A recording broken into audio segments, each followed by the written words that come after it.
তো এখানে যোগদান করার পর থেকে সে মাদক সিন্ডিকেটের সঙ্গে যোগ সাজসের কারণে আজকে কালীগঞ্জ উপজেলায় মাদকের সয়লাভ হয়ে গেছে। আমাদের যুব সমাজ আজকে ধ্বংসের দ্বার প্রান্তে। ইনি একটি মামলা কমিশন বাণিজ্য সিন্ডিকেট তৈরি করেছে। ইনি মাদকের আসামিকে থানায় ধরে আনে টাকার বিনিময়ে দেখা গেল যে অন্য মামলায় চালান দিয়ে দেয় এবং নিরপরাধ লোককে থানায় নিয়ে এসে রাতে দেনা দরবার করে লক্ষ লক্ষ টাকার বিনিময়ে পরের দিন সে আসামিকে ছেড়ে দেওয়া হয়। আমরা যারা 17 বছর আন্দোলন সংগ্রাম করেছি এবং আন্দোলন সংগ্রামের পর বিগত নির্বাচনে ক্ষমতায় এসেছি, জনগণ বিএনপি চতুর্থ গণমানুষের দল সংগত কারণে কালীগঞ্জ উপজেলার সাধারণ মানুষ কোন বিপদ আপদ কোন সমস্যায় পড়লে আমাদের কাছে আসে এবং আসাটাই স্বাভাবিক। এবং সেই সকল সমস্যা নিয়ে আমরা যদি কোনো কারণে তার সঙ্গে যোগাযোগ করার চেষ্টা করি, সে মূল্যায়ন করে না। মূলত হল আওয়ামী লীগের দোষর। এই আওয়ামী লীগের দোষর এখানে থাকলে এই উপজেলার আইন শৃঙ্খলার চরম অবনতি হবে, মানুষের ঘুম হারাম হয়ে যাবে। সুতরাং আমরা এই দুর্নীতিবাজ মাদক সিন্ডিকেটের হোতা অপদার্থ অযোগ্য আওয়ামী লীগের দোষর এই আবু সিদ্দিকের আমরা অপসারণ চাই।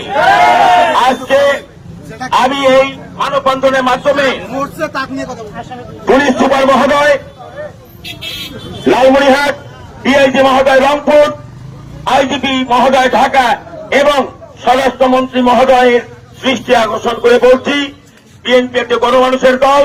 আজকে বিএনপির সঙ্গে জনগণ আছে, জনগণ আজকে রাস্তায় নেমেছে। যতক্ষণ পর্যন্ত এই ওসিকে প্রত্যাহার করা হবে না, কালীগঞ্জ উপজেলা বিএনপি এবং অঙ্গ সংগঠনের এই আন্দোলন চলতে থাকবে এবং আন্দোলন তীব্র থেকে তীব্র হবে।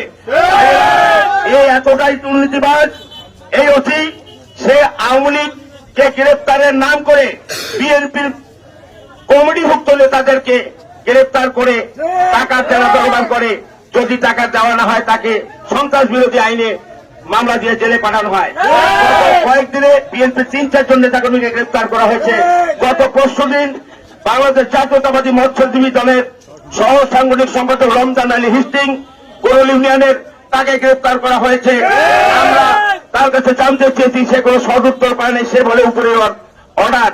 আপনার কোন বাবা আপনাকে অর্ডার করে আজকে সেই বাবাকে আপনার সরকার আপনাকে গাড়ি দিয়েছে, চাকরি দিয়েছে, টাকা দিয়েছে আপনাকে জনগণের নিরাপত্তা নিশ্চিত করার জন্য, কারণ দালালি করার জন্য নয়, করার জন্য নয়।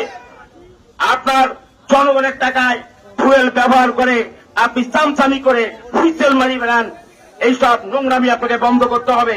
সর্বোপরি কথা যেটা, আপনি ভালো এখান থেকে চলে যান, তা না হলে আপনার পরিণতি খুবই ভয়াবহ হবে। আমাদের আন্দোলন চলছে, এই আন্দোলন সে প্রত্যাহার না পর্যন্ত তীব্র থেকে আরো তীব্র হবে। যতক্ষণ পর্যন্ত তাকে প্রত্যাহার করা হবে না, ততক্ষণ পর্যন্ত কালীগঞ্জ উপজেলা বিএনপি এবং অঙ্গ সংগঠনের এই আন্দোলন চলছে এবং চলবে। তাই আমরা এই দুর্নীতিবাজ ওসি আবু সিদ্দিককে অপসারণের দাবিতে কালীগঞ্জ উপজেলা বিএনপির পক্ষ থেকে আজকে সন্ধ্যা 6টা পর্যন্ত সময় দিচ্ছি। আজকে সন্ধ্যা 6টার মধ্যে যদি এই দুর্নীতিবাজ অযোগ্য অপদার্থ মাদক সিন্ডিকেটের হোতা ওসি আবু সিদ্দিককে প্রত্যাহার করা না হয়, আমরা কালীগঞ্জ উপজেলা বিএনপি এবং অঙ্গ সংগঠনের নেতা কর্মীরা জনগণকে সঙ্গে নিয়ে এমন আন্দোলন করে তুলব যেটা সাংগঠনিক পর্যায়ে চলে যাবে। সুতরাং যে কোনো অনাকাঙ্ক্ষিত পরিস্থিতি এড়াবার আগেই কর্তৃপক্ষের দৃষ্টি আকর্ষণ করছি, এই অযোগ্য দুর্নীতিবাজ অথর্ব ওসিকে প্রত্যাহার করা হোক। সংগ্রামী বন্ধুরা, আপনারা সুস্থ সুন্দর এবং শান্তিপূর্ণভাবে আন্দোলন চালিয়ে যান। আপনাদের সঙ্গে আছি এবং থাকবো। আজকের এই কর্মসূচি সফল করার জন্য সবাইকে ধন্যবাদ জানিয়ে আমার বক্তব্য শেষ করছি।